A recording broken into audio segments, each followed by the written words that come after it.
Hello, and welcome to Northwest Newsweek. The board president for an Indigenous health organization is welcoming provincial funding for a new health facility in Kenora. Minister Greg Rickford announced $28 million for the new 3-story Aboriginal Health Access Centre. When it opens, it'll incorporate modern technology blended with traditional healing practices. Justin Hardy has more. I couldn't be more delighted to rally behind this project. Thank you. Yep.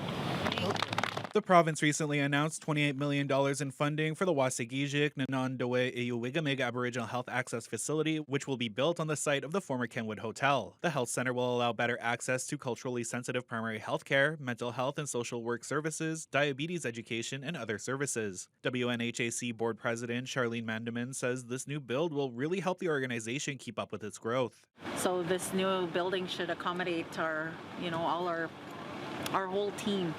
Yeah, so, and to work under one roof is going to be, it'll enhance communication, service delivery that we currently provide, whether it's cultural services, health services, mental health, midwifery, all those programs. The new building will replace about 4 locations around Kenora, serving as many as 15,000 registered clients in the area. Now, most of those services will be centralized to one downtown location. Networking, communication, that sense of team, that sense of belonging, definitely, yeah. And not only that, but for our clients to be under one roof. We don't have to run to the Patterson building. We don't have to go to the Bannister Center. We don't have to go to the satellite clinic. All those different areas and it's confusing, right? So it's going to be exciting. Kenora MPP and Indigenous Services Minister Greg Rickford says the centre will relieve some of the issues surrounding urgent reactive care. When locations for services are displaced all over, we lose people. They fall through the cracks, and that puts pressure on our emergency room, our urgent care, some of our other healthcare service locations here in the city. So this is good for everyone, and it's a great day for Kenora and the surrounding communities. Construction is planned to start this spring and is hoped to be completed in 2027. Justin Hardy, TBT News. A 38-year-old Terrace Bay man faces several weapons charges after he barricaded himself inside a home in that community last weekend. OPP were called to deal with the incident around 1:20 a.m. on the Sunday morning, and the incident was safely resolved. The accused now faces 6 charges, including pointing a firearm and uttering threats. The Bank of Montreal will be closing the doors to its branch in Scriber this summer. It's the only banking location between Nipigon and Marathon, and Scriber Mayor Kevin Mullins says it's a huge blow to their community. It's just devastating, really. It's a huge negative.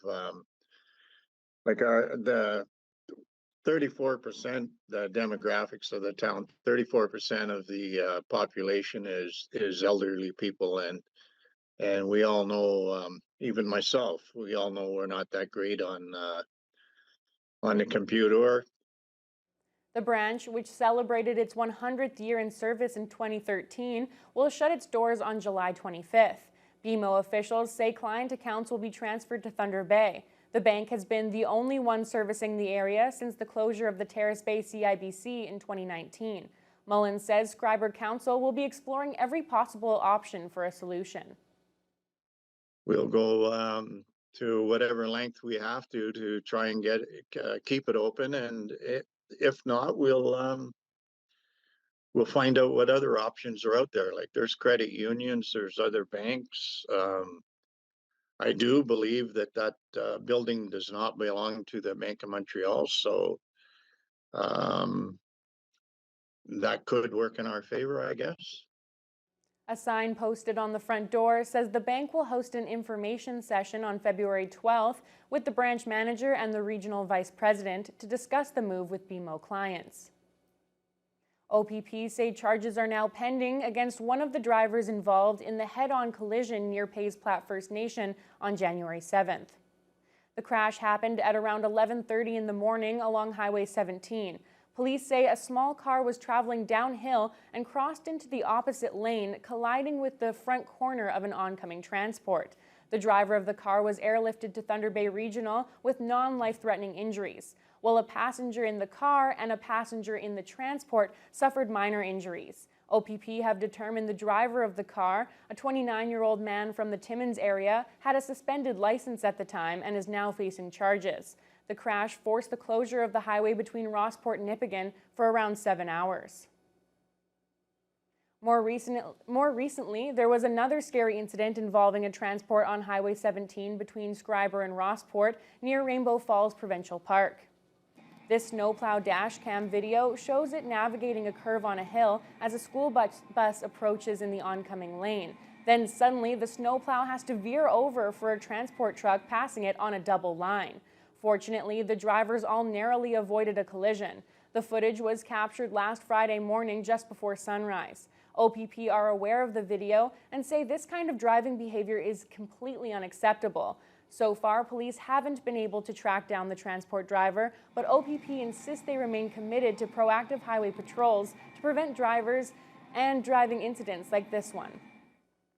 Local MP Patty Hajdu, who serves as the Federal Indigenous Services Minister, is fighting against the clock on a child welfare reform.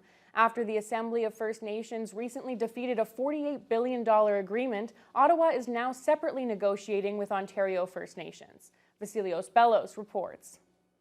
We're all aware of the tight timeline and the pressures. With a possible early federal election looming, Thunder Bay Superior North MP Patty Hajdu, who serves as the Minister of Indigenous Services, is looking to get a child welfare deal for Ontario First Nations done.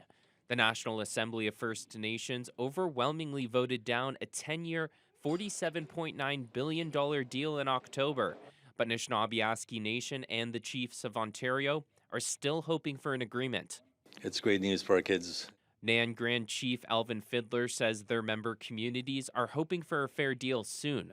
Fiddler talks about what that monumental moment would mean to them. Give our communities the resources that they need to look after their own children, and also for the jurisdictional shift to happen so that the authority, the control will go back to the communities. They were devastated when the deal fell through, and approached the Government of Canada to cease litigation so that the Ontario First Nations families could move forward with the spirit of the final settlement agreement. Hajdu wouldn't reveal the dollar value of the deal, saying it would be inappropriate in the middle of discussions with the NAN and the OFN. While Hajdu says a prorogued parliament shouldn't delay any of the negotiations, she admits there's a tight timeline considering opposition parties are calling for an early election. If a deal isn't done before then, Hajdu isn't optimistic the next potential government will keep the work going.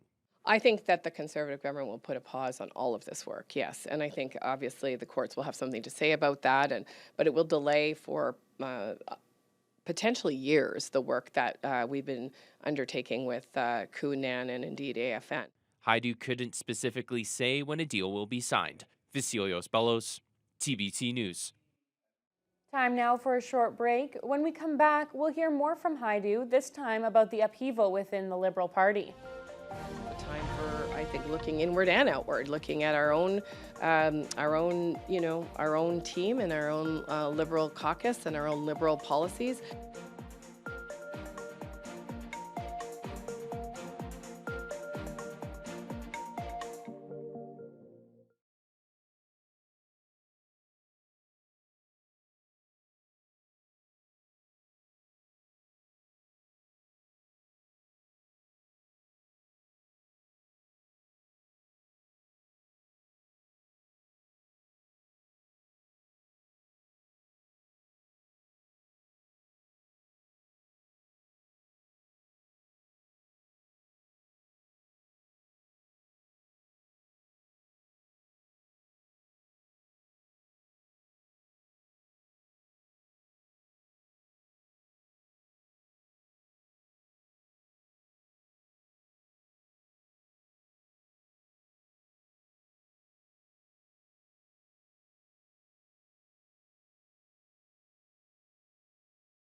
Welcome back. Thunder Bay Superior North MP Patty Haidu is weighing in on the challenging times for her party.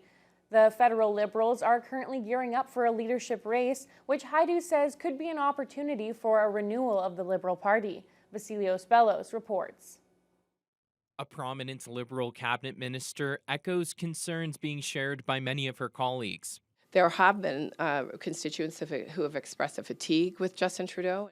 Thunder Bay Superior North MP Patty Haidu addressed the challenges her party is currently facing in the wake of Prime Minister Justin Trudeau's decision to step down. It sends the Liberals into a leadership race amidst demands from other major parties to call an early election. Haidu thanked Trudeau for his time at the head of the party, but wouldn't back any of the potential candidates just yet, saying only the race offers a chance at rejuvenation for the party. A time for renewal. It's a time for, I think, looking inward and outward, looking at our own team and our own Liberal caucus and our own Liberal policies, but also looking out at Canada and how much it's changed over 9 years and what kind of leader we need for the next term. Any contestant for the leadership race needs to declare themselves by the 27th, with a new leader being announced on March 9th. Haidu says she wants a candidate that can take care of issues domestically and address the challenges faced on an international level. The economy, as many people have seen, the economy is slowly recovering, but many families are still struggling to deal with the issues of affordable housing. The United States making, Donald Trump, the incoming president, making statements that we haven't heard around the sovereignty of Canada. So we need people that have serious plans about how they're going to tackle these challenges. Parliament is currently prorogued until March 24th, with other parties threatening a non-confidence vote upon its return that could set up an early election, giving the new Liberal leader very little time to make their case to Canadians and keep the party in power. Vasilios Bellos, TVT News. Meanwhile, Thunder Bay Rainy River MP Marcus Palowski believes the resignation of Prime Minister Justin Trudeau could lead to a change in the makeup of the federal cabinet. Yeah, the reality is that as a white male in the Trudeau government, that as a white male, your chances of getting into cabinet were pretty dismally small. Palowski was referencing Trudeau's decision to have an equal number of men and women with cabinet roles. The Prime Minister first implemented that policy after his 2015 election win. Palowski says a good government is one with the best person filling each role. Is it more important to have gender parity than it is to have good qualified people in cabinet? That's kind of a political decision, but I think if you look at women, for example, the number of women who are lawyers, I think most law schools have been majority women for years. Certainly, even when I went to law school in the end of the 90s, we had more women than men. So it's not that there aren't well-qualified women. It's getting a lot of well-qualified women into Parliament, and that's something that we would like to do. The Liberal Party is set to choose their next leader on March 9th. And while a spring federal election appears to be a certainty, area voters may see a provincial election even before the federal one. Thunder Bay Superior North MPP Lise Vaugeois says it's not the time to waste tax dollars on an early election. Premier Doug Ford fueled more speculation on Monday that Ontarians could be heading to the polls very soon. Nothing's been decided. Let's see where the tariffs go. I think if it comes to it, and we have to spend tens of billions of dollars, we go to the people. Let the people decide. It's their money.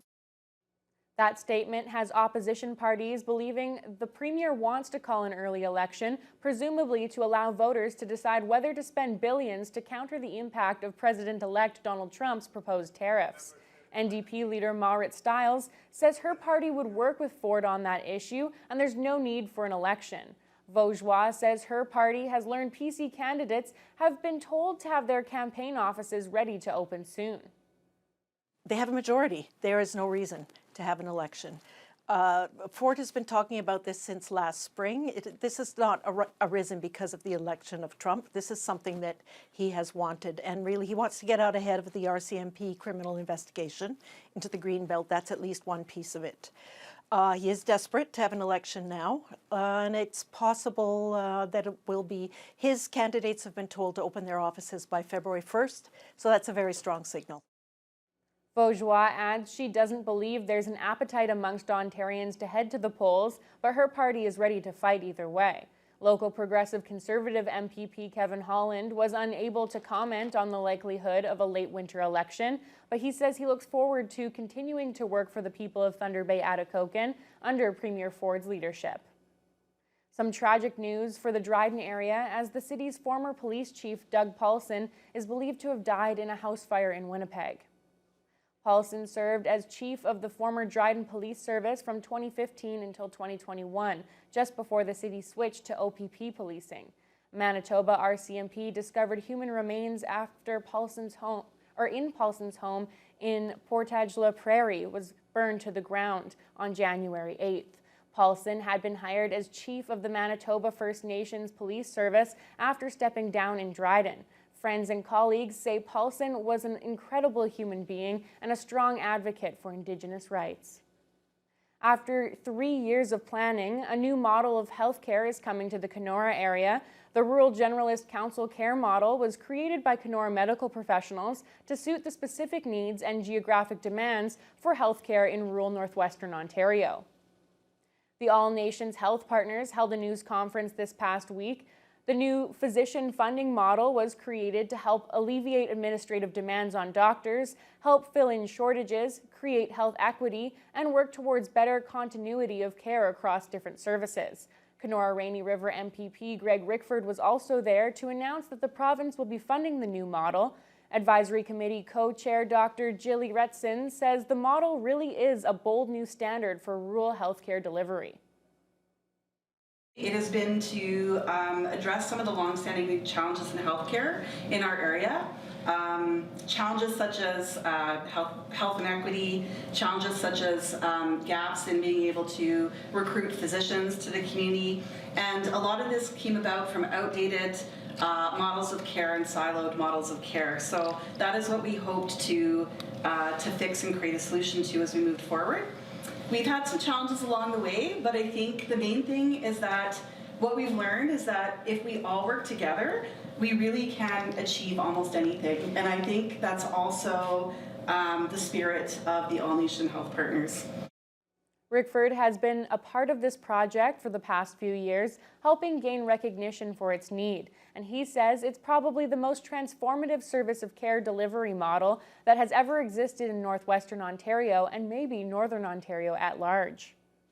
It's time now for another short break. When we come back, we'll meet the latest big winner of the Dryden 50-50 draw. And I'm just calling to let you know that you are a grand prize winner.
A Thunder Bay woman was the winner of the Dryden Regional Health Services Foundation 50-50 draw for December. Julie Vilchek won the big jackpot, totaling more than $200,000. She got the exciting phone call from Foundation co-chair Brad Coles. And I'm just calling to let you know that you are our grand prize winner.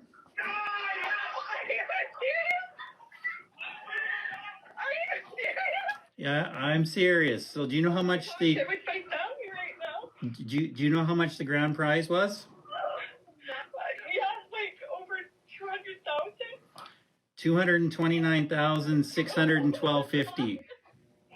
Oh my gosh. Wow, I can't believe it. Like I am actually so shocked. We were joking on the couch, like, oh yeah, we'll win it, and oh my gosh, I'm like floored right now. This was the 5th time in the past 6 Dryden 50-50 draws that the monthly winner was from the Thunder Bay area. The Regional Food Distribution Association announced more details about a $6.9 million expansion that'll improve their ability to serve the region.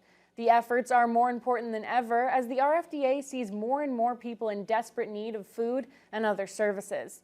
Vasilios Bellos has more. Construction has begun on an expansion that'll help tackle food insecurity in the region. On Thursday, the Regional Food Distribution Association announced a $6.9 million, 5,200 square foot addition to their building on Syndicate Avenue. The work includes a dedicated hamper room, a wild game kitchen, sacred fire area, community teaching kitchen, and more. The handout is only the beginning, so the hand up is where we really wanted to focus. Executive Director Volker Krom says the expansion will improve their ability to get food to those in need, while allowing opportunities for community members to come together to learn about healthy lifestyles and cooking. Will allow us to take that next big giant step. We've been doing some training, what's available in the kitchen, but it is limited. Also the need, the capacity of just being able to distribute food stopped us from being able to do even more. The RFDA has set a capital fundraising goal of $1.5 million to get the project over the finish line. We feed a lot of people, and we need to feed more. Bruno Niederoh is chairing the team looking to raise funding for the big project. They have 2 years to achieve the fundraising goal, a timeline Niederoh is confident with. Large list of potential donors, but we couldn't go to them before today, before we announce it. And then we have also pamphlet and sheets for the public, which we're going to hand out. The project has already received significant financial contributions, including from the City of Thunder Bay, Newmont, T-Bay-Tel, the Shaw Family Foundation, and the Patterson Foundation. President of the Patterson Foundation, Alexander Patterson, says supporting this cause was an easy choice. Proper nutrition is so empowering for people, and and helping people, educating people on how to prepare meals for themselves is so important. The expansion comes as rising food prices have made the RFDA more important than ever for Northwestern Ontario. The organization currently services thousands across the region, including 37 partner organizations and 47 First Nation communities. Vasilios Bellos, TBT News. Ontario's Associate Minister of Women's Social and Economic Opportunity was in Thunder Bay on Monday morning for a significant funding announcement. Charmaine Williams confirmed the Ford government is investing more than $1 million to support the Paro Centre for Women's Enterprise and its Paro Biz program. I am excited to announce that we are investing $1.24 million over the next 3 years to Paro Centre for Women's Enterprise for the Paro Biz program. The funds were delivered through the Provincial Women's Economic Security Program. Paro Biz helps low-income women start and grow their business. Paro CEO Rosalind Lockyer says they're very happy to receive these funds and to continue empowering and giving women the tools to succeed. This program, Paro Biz, provides funding for women to start their organizations and find good jobs and sustain their businesses.